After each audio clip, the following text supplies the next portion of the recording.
Big thanks to Rob Dyke for joining me in narrating this video. Number 15. Jeremy spoke in class today.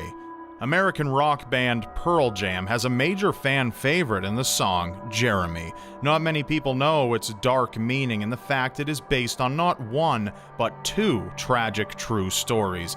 Jeremy Dele, a 15-year-old attending Richardson High School, was described as a quiet and melancholic teen. Unknown to his classmates and the staff, Dele had been suffering from major depression, which caused him to slip in his grades and face detention countless times. One day, Dele showed up to class late and was told by the teacher to get a late slip. When Dele returned, he had a revolver in his hand, which he promptly placed in his mouth and fired. Nobody had time to react, and it is likely Dele was killed instantly. A fellow classmate described Dele as kind and said the two would pass notes back and forth to each other during their time in school suspension. Pearl Jam singer Eddie Vedder read an article about the story and was moved to write the song. He stated years later he also had inspiration from a personal experience during his school days. A fellow classmate of his had brought a gun to school and began shooting in his oceanography classroom. While Vedder was not in the room at the time, he said he heard the shots and later found out the classmate was an individual whom he'd clashed with many times. As for Dele, his memory is forever within the lyrics of Jeremy, so now his voice can be heard.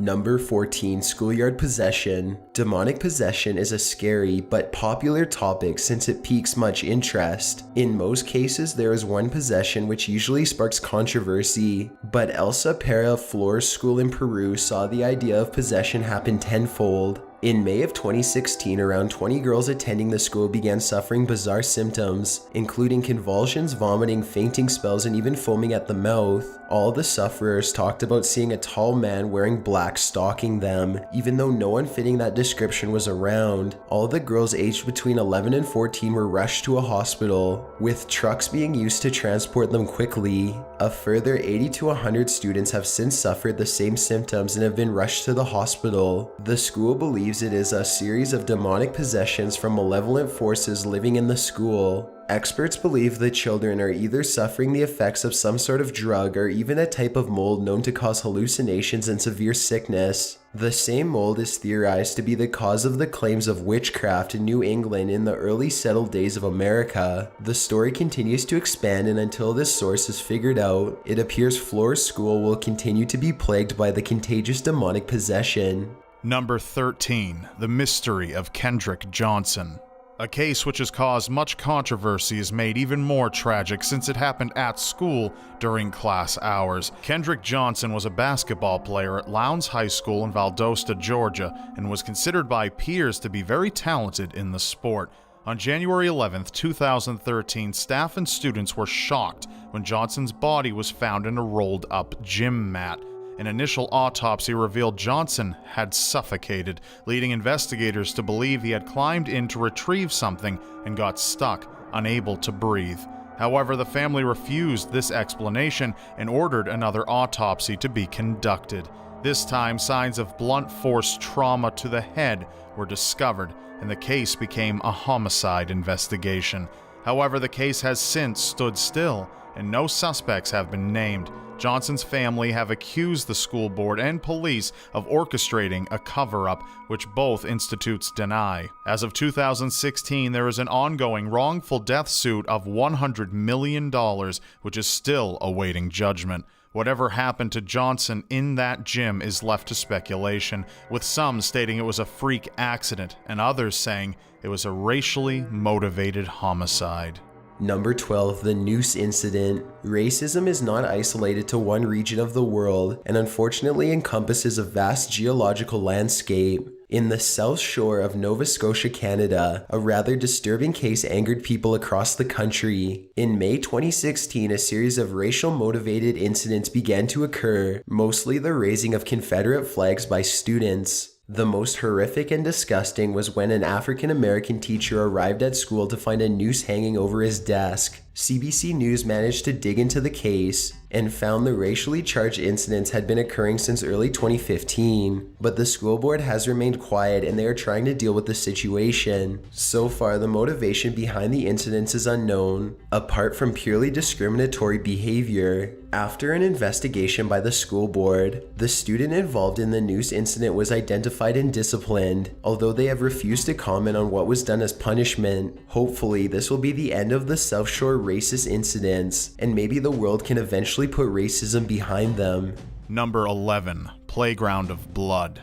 For many children, recess was something they all looked forward to. The well-needed break during the school day was in order to get their energy going and keep them from becoming drained during their studies. However, a school in Sydney, Australia got a massive shock when the recess bell rang. Children rushed out into the field only to find the cubby house was covered in what appeared to be blood. Police arrived on the scene and it was revealed more than 30 centimeters of blood covered the entire cubby house. At first believing it to be a sick prank using red food coloring or animals' blood, forensics testing proved the blood indeed belonged to a human being. More tragic is the blood appeared to be that of a male child. Police immediately opened a homicide investigation and are still searching for answers. However, there has so far been no DNA matches to any unsolved cases, leading many to believe there could be a small child out there still undiscovered.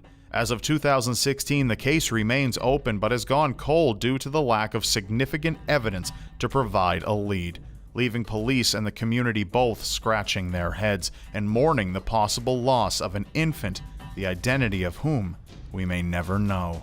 Number 10. The untimely death of Dominic Gallegos. Children in elementary love to be physically active and long for recess and gym. Sadly, it can lead to unforeseen consequences. Dominic Gallegos was outside during gym class playing soccer when he collided with another kid. While everyone expected him to brush it off and get back up, other children reported he was not getting up and was unconscious. Gallegos was rushed to a hospital where he was unfortunately pronounced dead. Police came to the hospital, but it was determined there were no signs of foul play and his death was caused by a freak accident. The school staff and students were devastated. It was later determined when Gallegos had fallen, another student had stomped on his chest twice, at which point he fell unconscious. The boy who did so was known to have bullied Gallegos countless times in the past, and Gallegos' family sought some sort of justice for their son. However, an autopsy revealed Gallegos had an undiagnosed enlarged heart, and no further trauma was found to his body. It was officially determined to be a freak accident from an undiagnosed medical condition, and no one was held accountable for Gallegos' untimely passing. Number 9. The Lakewood Incident. It's no secret that people in high school begin to feel a range of emotions as their bodies mature. Sadly, this can lead to extremely malicious crimes. Lakewood, California is a city within Los Angeles County. In the early 1990s, a group of high school boys decided to hold a competition to see which of them could have sex with the most girls. They dubbed themselves the Spur Posse after their favorite basketball team, the San Antonio Spurs. Soon their antics became out of hand, and there was wide accusation of some of the teens raping girls in order to gain a lead in the competition. By 1993, LA County sheriffs caught wind of the incidents and began an investigation. Several of the Spur Posse were arrested on March 18th, and they became known across the nation. All but one of the boys were released after detectives found their sexual encounters had been consensual, but one teen was kept under statutory rape charges after it was found he had sex with girls as young as 10 years old. A victim testified she found one of the teens at her window and he demanded sex, which she obliged out of fear of rumors that the boys harmed girls, who declined. After the case was closed, the boys continued to be infamous and made appearances on tabloid talk shows across the country. The case remains controversial, and activists today use it as an example of why sexual offenders should receive harsher sentences for their crimes.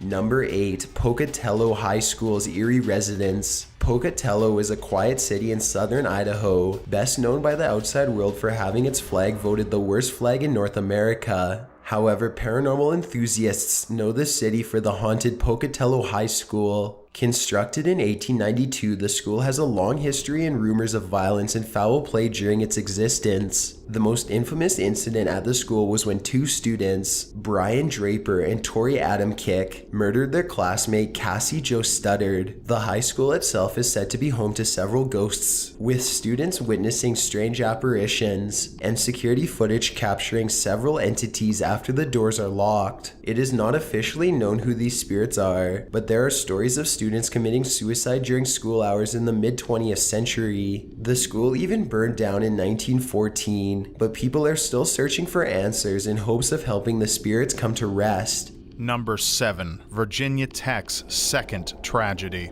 The moment someone mentions Virginia Tech, we almost always remember the tragic April day when a gunman killed 32 students before turning the gun on himself. To this day, it remains the worst school shooting in American history.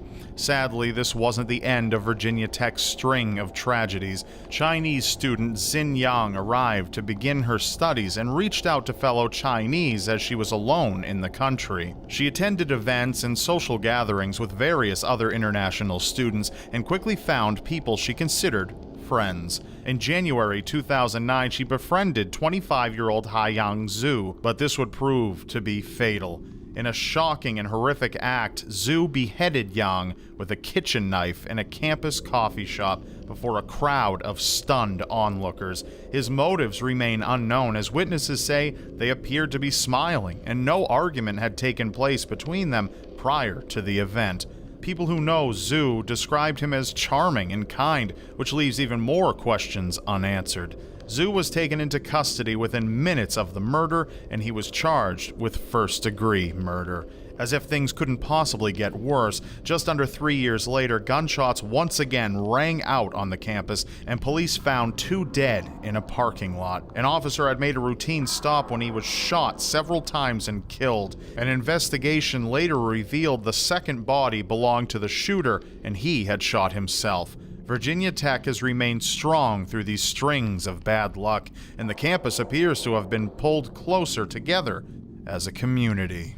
Number 6. The Watcher in the Ceiling. A former student of Westland High School in Oregon had a truly scary experience to recall on Reddit of a close encounter with a ghost. During his freshman year, the student known as Jack asked to use the restroom during class and made his way down the hall. While walking, he felt a cold breeze move past him, and his hair began to stand on end. He ignored the feeling and entered the restroom. As he was sitting in one of the stalls, he heard a knock on the stall door. He said it was occupied, but there was no answer. As he was about to brush it off again, he realized no one was in the bathroom, as he had not heard the doors open or seen feet in front of the stall. He then heard bumps coming from the ceiling and looked up, where a large hole was above him. To his horror, he saw a figure staring down at him emotionless. Despite shaking with fear, he managed to snap a photo before running to the nearby janitor's office. He said there was someone in the ceiling and showed them the photo. Police were called to search the building, but they found nobody there. Jack's photo is enough to give viewers chills of their own, as the figure appears to have no facial features except for the outline of a nose, ears, and where eyes should be. Apart from that, it is completely white but still looks menacing. No updates from Jack have appeared since, and it is unknown if the figure was an actual person or a spirit long forgotten. Number 5. The Steubenville Tragedy. By far one of the most notorious and well-known occurrences on this list,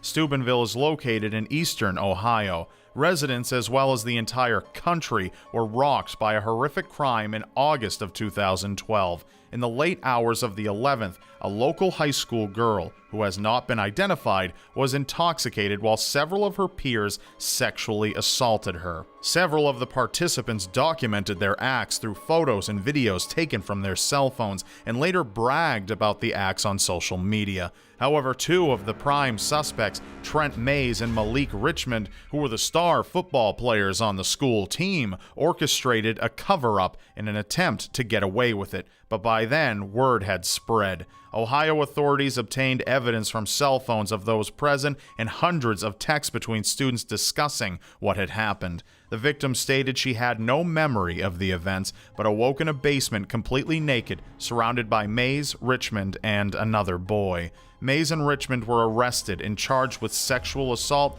and both received a 1-year sentence. Mays was released in January of 2015, while Richmond was released 1 year previously. The case has caused much outcry against rape culture, and many have said the boys' punishment was far too light. When sentenced, the boys cried, saying nobody would want them anymore, but the public didn't seem to have much sympathy. Number 4, Canada's residential schools. When it comes to the dark shadows on a nation's history, there are usually enough to fill volumes of books. In Canada, the residential schools have painted a bloody history on Canada's relations with its First Nations communities. Known officially as the Canadian Indian Residential Schools, these institutions were administered by various Christian churches throughout Canada. Their objectives was to remove members of the First Nations, Inuit, and Métis and assimilate them into Canadian society. Throughout Canadian history, roughly 30% of Native children were forced to attend residential schools and were subjected to appalling treatment.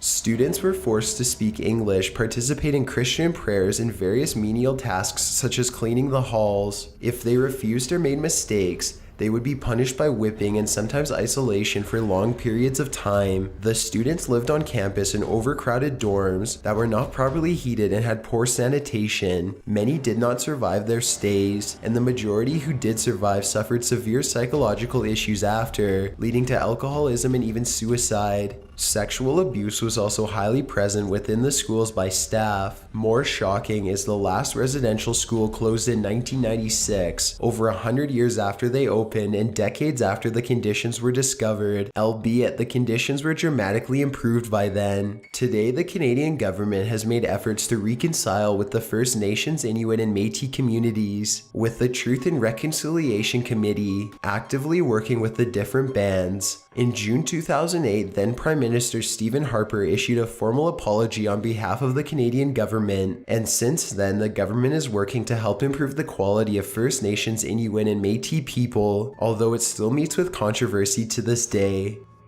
Number 3. The tragic case of Trevor Veronez. School resource officers have to deal with a variety of things on school grounds, from locker searches to fights to simply having a sense of security for the school. Officer Marcus Rhodes unfortunately had to have a rather traumatic experience in October of 2009. Student Trevor Veronez, who suffered mild autism, brandished a knife and attacked Rhodes, stabbing him several times. Rhodes had no choice but to shoot Veronez several times, killing him. This left the school and community in shock as people attempted to understand what went wrong. Witnesses claim that Veronez was a well-mannered student and very kind, but on this day was threatening to commit suicide for reasons unknown. Rhodes stepped in to calm him down, at which point Veronez charged, leading to the shooting. Another student claimed Veronez once threatened to kill everyone in the class, but his threats were dismissed by the students because of his condition. The student was quoted as saying he was actually like two different people. One minute he could be nice, sweet, helping you out. Another motive for the tragic event was pointed to the bullying Veronez was subjected to for his condition. A civil court awarded the Veronez family a $175,000 settlement for wrongful death, and the school has continued to try and move on from the incident. Number 2, the Martinsville satanic sex scandal. During the 1980s and 90s, a moral panic swept across the United States with hundreds of cases of alleged sexual abuse in daycares. Many were said to be part of satanic rituals, and soon various communities were finding themselves engulfed in a mass investigation and panic. The small town of Martinsville, Saskatchewan, Canada had one of its own. In 1992, a mother alleged her child had been sexually abused by a local woman who ran a daycare center. As police began an investigation, reports flooded the station with claims of sexual abuse by a satanic cult known as the Brotherhood of the Ram. Soon, dozens of people, including 5 police officers of 3 different detachments, were facing over 100 charges of child molestation and sexual abuse. However, many of these charges were dropped after evidence proved the events had not taken place, but one individual was charged with molestation, albeit not to the same extent of the original charges. After the local detachment became overwhelmed with the cases, an RCMP task force took over the investigation and concluded it was nothing more than mass hysteria, and investigators had mishandled the investigation with leading questions to the witnesses and praising children for giving incriminating answers. The couple who were initially accused of the abuse received a $924,000 settlement in 2004 for emotional and personal damages as a result of the claims. It goes to show just how much a rumor can spread and the drastic effect it can have on the lives of people. Number 1. The Mecca Girls' School Fire. Saudi Arabia has been known for having a controversial human rights record and a strict religious code known as Sharia law. In the city of Mecca, considered the center of the Islamic world, a major incident caused outcry across the globe. In the early morning of March 11, 2002, a fire broke out at the Mecca Intermediate School number 31. As teachers and children ran for the exits, members of the religious police, or Mutaween, prevented several girls from exiting the building to safety because they were not properly covered, and there was a risk of male emergency personnel coming into contact with them. As a result, 15 girls perished in the fire, 9 of whom were Saudi, and the rest from Chad, Egypt, Guinea, Niger, and Nigeria. While an inquiry found that the Mutaween had in fact not interfered until the situation was under control, witnesses claim they were there in full force and not allowing girls to leave the school. This was not the last incident of such matter. In 2014, a female student at a Saudi university was denied access to proper medical care because the advanced medical assistants were male, thus resulting in her death. As a result of this and the school fire, activists have called for sanctions against Saudi Arabia until they improve their civil rights record. Thank you for watching. Be sure to drop by my channel to watch the second part of Top 15s in my collaboration, a video on 10 horrifying unsolved deaths. And be sure to subscribe to my channel while you're there, because you won't want to miss what's next. So be sure to check out the link in the description below to watch our next video.